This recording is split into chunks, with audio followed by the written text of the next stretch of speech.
Bismillahirrahmanirrahim. Assalamualaikum warahmatullahi wabarakatuh.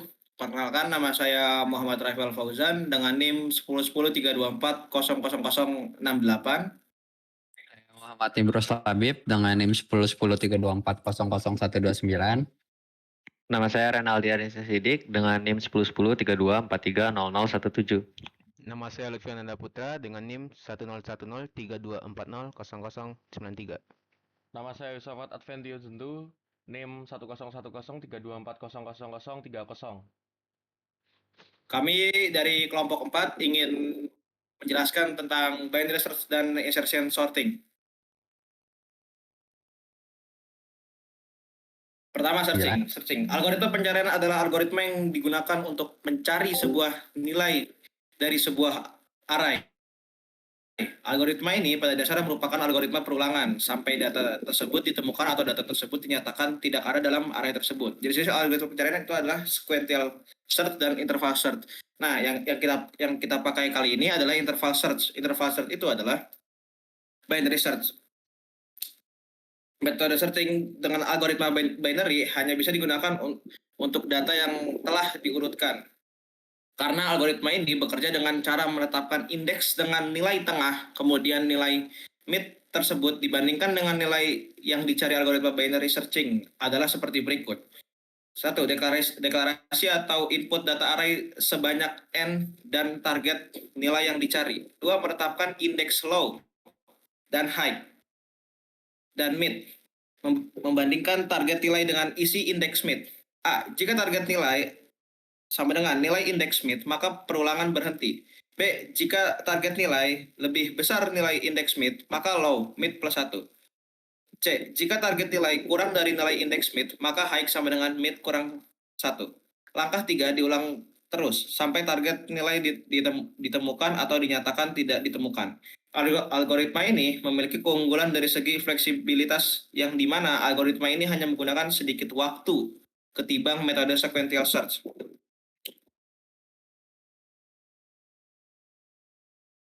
Seperti di sini, binary search. Dari data di atas diketahui n banyak data sama dengan 10. Jika dicari nilai 5, maka tentukan dulu nilai awalnya sebagai berikut. Ini low-nya itu adalah 0, high-nya itu n kurang 1, sama dengan 9. Mid, 9 ditambah 0 dibagi 2, sama dengan 4,5. Maka mid-nya adalah 4.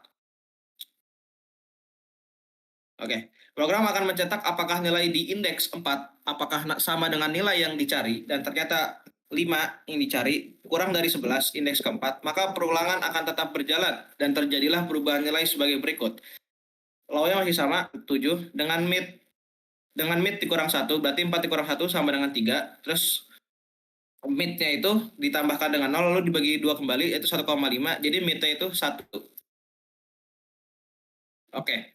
Program akan mengecek apakah nilai di indeks 1 apakah sama dengan nilai yang dicari, dan ternyata 5 dicari sama dengan 5. Maka program menetapkan bahwa nilai yang dicari adalah indeks ke-1. Karena indeks 1 adalah mid. Baik, di sini saya akan menjelaskan tentang sorting. Sorting atau pengurutan adalah proses menyusun data dalam urutan tertentu, baik secara menaik atau ascending maupun secara menurun atau descending.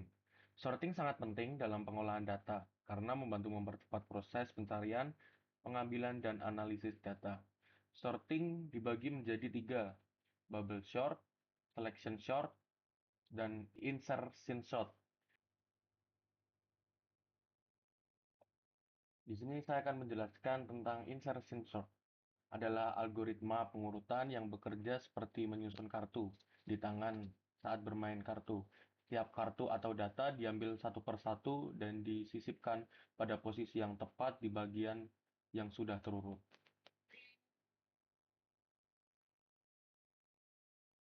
Cara kerja insertion sort. Yang pertama, mulai dari elemen kedua atau indeks 1, dianggap elemen pertama sudah terurut. Ambil elemen dari bagian yang belum terurut. Kemudian, bandingkan elemen tersebut dengan elemen-elemen di bagian yang sudah terurut dari kanan ke kiri. Geser elemen yang lebih besar satu posisi ke kanan untuk memberi tempat. Kemudian, tempatkan elemen tersebut di posisi yang benar. Dan yang terakhir, ulangi langkah-langkah tersebut hingga seluruh array terurut. Baik, di sini saya akan menjelaskan bagaimana cara insertion sort bekerja. Di sini terdapat data yaitu 9, 5, 1, 4, dan 3. Indeks 1 akan membandingkan dengan indeks 0. Seperti contoh, nilai 9 akan dibandingkan dengan nilai 5. Apabila 9 lebih besar dari 5, maka nilai 5 akan dimasukkan kepada key dan indeks 1 yang menempati 5 tersebut akan diganti dengan indeks 0 yaitu nilai 9. Maka indeks 0 akan diganti dengan key di mana hasilnya itu 5, 9, 1, 4, 3 pada iterasi pertama. Pada iterasi kedua, indeks 1 yang sudah berubah menjadi yang sudah berubah nilainya menjadi 9 itu akan dibandingkan dengan indeks kedua, di mana apabila indeks 1 lebih besar dari indeks 2, maka indeks 2 akan dimasukkan ke dalam key. Selanjutnya, indeks 2 akan diganti nilainya menjadi indeks 1. Selanjutnya, key akan dibandingkan dengan indeks 0. Apabila indeks 0 lebih besar dari key, maka indeks 0 berubah menjadi key dan indeks 1 berubah menjadi indeks 0. Selanjutnya, indeks 2 akan menjadi nilai dari indeks 1.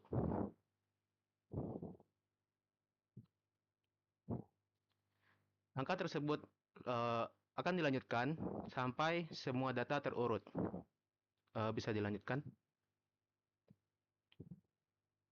Pada iterasi keempat, data telah terurut secara keseluruhan, yaitu 1, 3, 4, 5, 9. Maka insertion sort akan berhenti pada iterasi kelima, karena tidak ada indeks yang lebih besar dari indeks 0. Oke, selanjutnya tuh ada di sini untuk codingannya. Untuk full codingannya di sini ada. Yang pertama itu ada library-nya. Yang pertama itu kita pakai include stdio atau standar input output. Yang kedua ada string.h. Nah, untuk selanjutnya itu ada struct, kita pakai 2 struct daftarnya. Ini untuk daftar yang pertama, untuk kelas yang pertama. Struct daftar kedua itu untuk kelas yang kedua. Deklarasi ke sini, kita deklarasikan awal karena kita akan menginput daftarnya untuk masuk ke dalam struct-nya. Jadi selanjutnya itu ada void, ada prosedur input daftar untuk TK07, itu input daftar untuk kelas yang pertama. Kita masukkan ada struct daftar MHS sama integer pointer jumlah. Pointernya di sini untuk apa? Pointernya di sini itu untuk mengganti nilai dari jumlahnya yang akan dimasukkan di main-nya nanti. Jadi agar nilai jumlahnya keganti, kita harus pakai pointer. Seperti biasa, printf, nanti ada scanf. Untuk getChar ini untuk mencegah buffering atau mencegah error, atau tidak sengaja ada spasi. Nah, selanjutnya itu ada for. For integer i sama dengan 0, i kurang dari pointer jumlah, habis itu increment plus plus. Kita printf namanya untuk memasukkan namanya. Di sini user akan menginputkan namanya.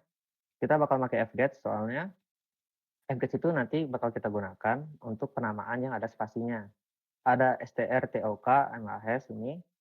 Ini untuk mencegah adanya buffering juga kalau nggak sengaja ada ke input yang lain-lain agar tetap program berjalan. Selanjutnya ada printf nim untuk usernya memasukkan nimnya.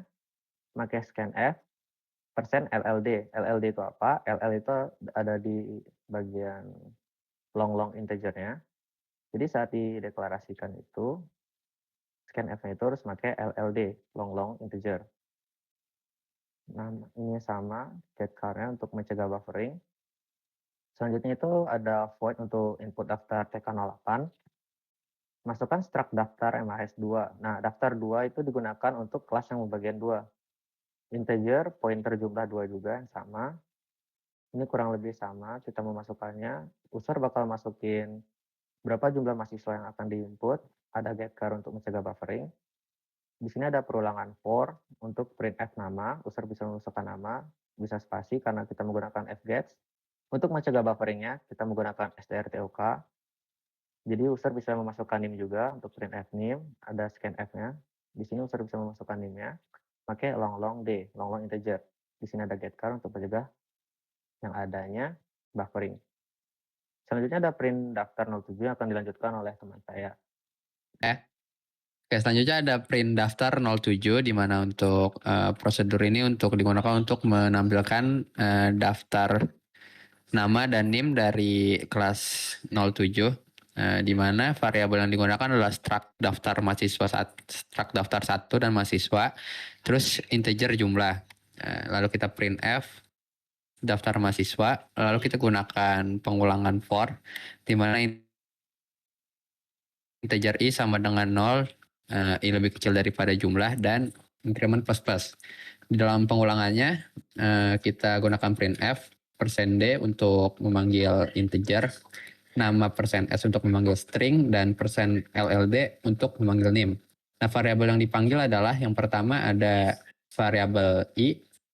Karena i-nya mulai dari 0, maka di sini i-nya ditambah 1 agar dimulai dari 1. Lalu ada variabel mahasiswa indeks i titik nama dan mahasiswa indeks i titik nim. Nah, untuk yang print daftar 08 hampir sama seperti yang print daftar 07. Bedanya pemanggilan variabel yang digunakan sini adalah struct daftar 2 MHS2. Selanjutnya searching akan dilanjutkan oleh teman saya. Oke. Selanjutnya untuk prosedur yang searching, kita memasukkan struct daftar mahasiswa yang pertama, struct daftar 2 mahasiswa kedua. Nah, yang pertama ini untuk TK07, yang kedua untuk TK08. Jumlah yang pertama untuk 07, yang kedua buat 08. Nah, ini integer variabel pilihan.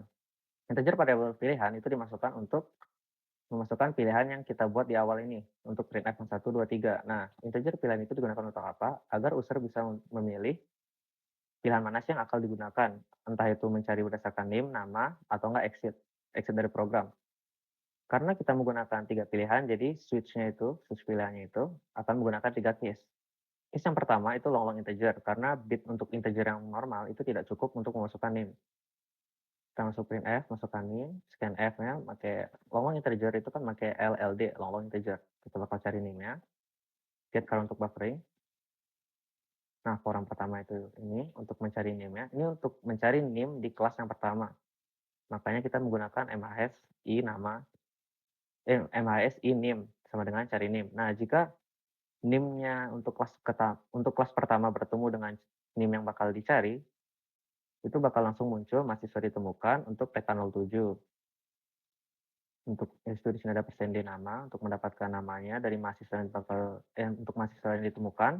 Ini name untuk mahasiswa yang ditemukan akan ketemu, dan ketemu name sama dengan 1 karena mahasiswa sudah ditemukan. Ini untuk kelas yang kedua untuk TK08 kurang lebih codingannya sama. Bedanya itu ada di variabel sini. Untuk variabel-variabelnya diganti menjadi untuk mahasiswa yang kedua. Nah, jika if tidak ditemukan atau name yang sebelumnya itu tidak ditemukan, bakal muncul mahasiswa tidak ada di dalam daftar. Karena nama yang dicari itu antara belum diinputkan atau enggak tidak ada. Break, berarti programnya bakal selesai. Nah, untuk pilihan kedua atau case kedua, itu kita bakal mencari berdasarkan namanya. Cari nama, itu untuk nama, di sini ada bit memorinya 40, integer ketemu nama sama dengan 0. Nah, nanti user akan memasukkan namanya, nanti bakal fgets untuk mencari namanya. Ini strtop untuk mencegah buffering. Ini for yang pertama. For yang pertama itu digunakan untuk mencari kelas yang pertama. Jadi kita langsung ke programnya. Ini untuk perulangannya. If jika mahasiswa yang dicari itu dan jika mahasiswa yang dicari sama dengan mahasiswa yang ada di daftar atau yang di sini sama dengan yang ini, itu bakal muncul mahasiswa ditemukan. Di sini bakal muncul nama mahasiswanya dan di sini bakal muncul name-nya. Ini untuk kelas yang pertama. Nah, yang di bawahnya ini codingan untuk kelas yang kedua. Kurang lebih algoritmanya sama, nanti ketemu nama berarti mahasiswa sudah ditemukan. Nah, if ini digunakan untuk jika mahasiswa tidak ditemukan. Nanti akan muncul printf mahasiswa tidak ada daftar. Entah itu mahasiswa tidak diinput atau yang lain-lain. Nah, untuk case ketiga itu untuk pilihan ketiga itu exit, maka program akan keluar. Kenapa program bisa keluar? Karena ada di dualnya. Ini untuk ini pilihan bukan sama dengan 3. Jika nanti user memilih 3, maka program akan terhenti, perulangannya akan selesai. Dan akan exit dari program tersebut. Oke, selanjutnya saya akan menjelaskan tentang sorting ya, atau insertion sort-nya. Mana di sini ada prosedur sortingnya di mana kita menggunakan void sorting dan variabel daftar MHS dan integer jumlah. Di dalam variabel sorting ini variabel sorting. Ulang, sorry, tentu terkat ya. Oke, selanjutnya saya akan menjelaskan tentang codingan sorting ya. Dimana kita menggunakan prosedur sorting, yaitu void sorting dan variabel struct daftar mahasiswa dan integer jumlah. Di dalam prosedur sorting ini kita menggunakan perulangan for, di mana integer i sama dengan 1, i lebih kecil dari jumlah, dan i plus plus. Lalu di dalam for-nya kita panggil lagi struct daftar key sama dengan MHS index i, di mana ini untuk membandingkan nilainya, dan integer j sama dengan i kurang 1. Nah, di sini kita menggunakan perulangan lagi, perulangan di dalam perulangan, di mana while ketika j lebih besar sama dengan 0 dan mahasiswa indeks j dot name lebih besar dari key dot name, maka mahasiswa j plus 1 sama dengan mahasiswa j, dan integer j sama dengan j min 1.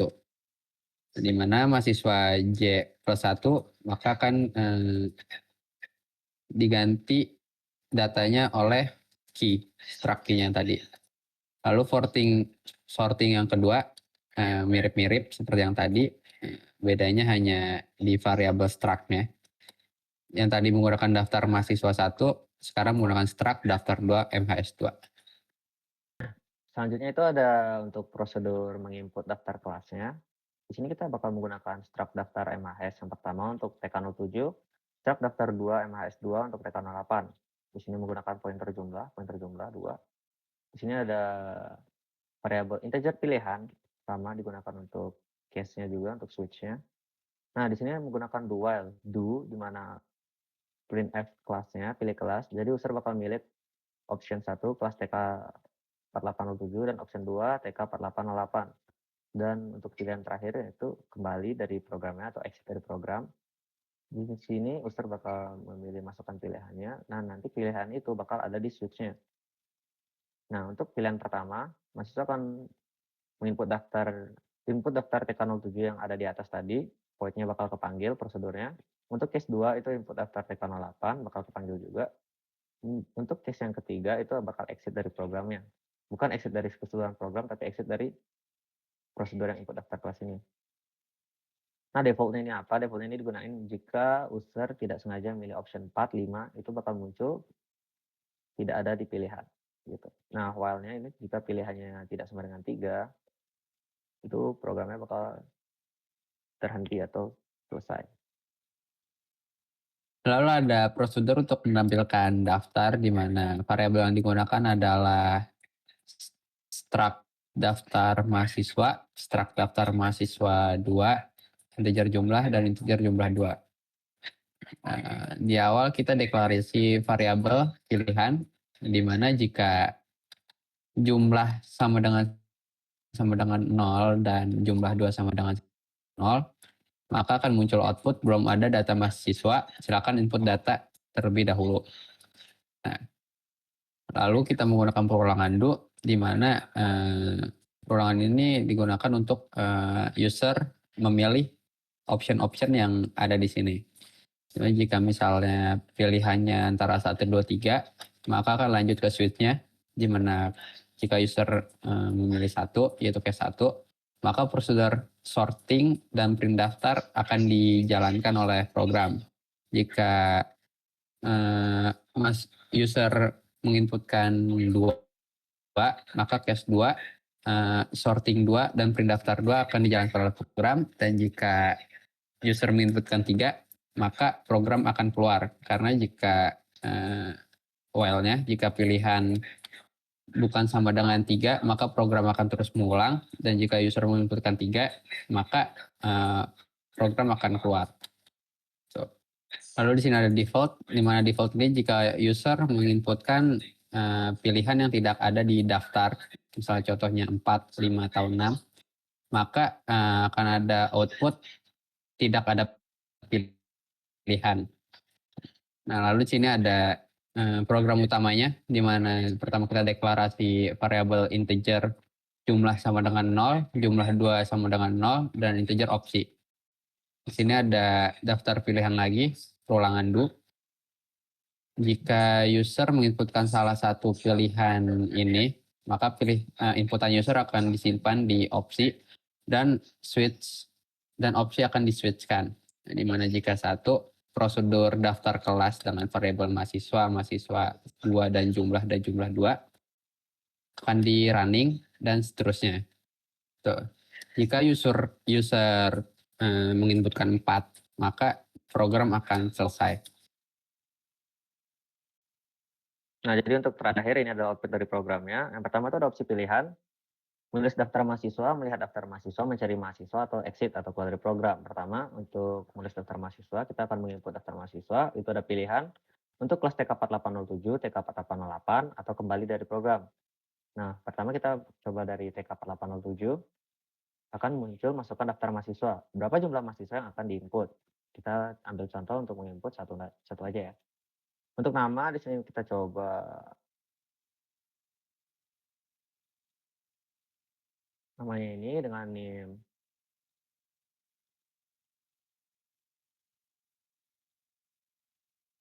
Nah, di situ akan muncul masukkan daftar mahasiswa berapa jumlah. Nah, di sini kita akan muncul lagi pilih kelas. TK4807 ini kalau mau input data lagi untuk TK4807 atau TK4808 ini untuk menginput data lagi. Nah, gimana sih caranya kalau kita mau melihat? Kita pencet 3 untuk kembali. Nah, di sini kita akan melihat daftar mahasiswa. Pastikan kita tahu kita mau pilih kelas di mana. Tadi kita memasukkan daftar mahasiswanya ada di mana. Tadi kan kita masukin TK4807. Nah, di sini daftar mahasiswanya bakal muncul, Renaldi Sidik dengan NIM-nya sekian. Misalnya kita ingin mencari daftar mahasiswanya, kita tinggal pilih opsi mencari mahasiswa atau opsi 3. Nah, di sini akan muncul pilih opsinya berdasarkan NIM atau nama. Kita ambil berdasarkan nama aja. Yang tadi, masukkan namanya.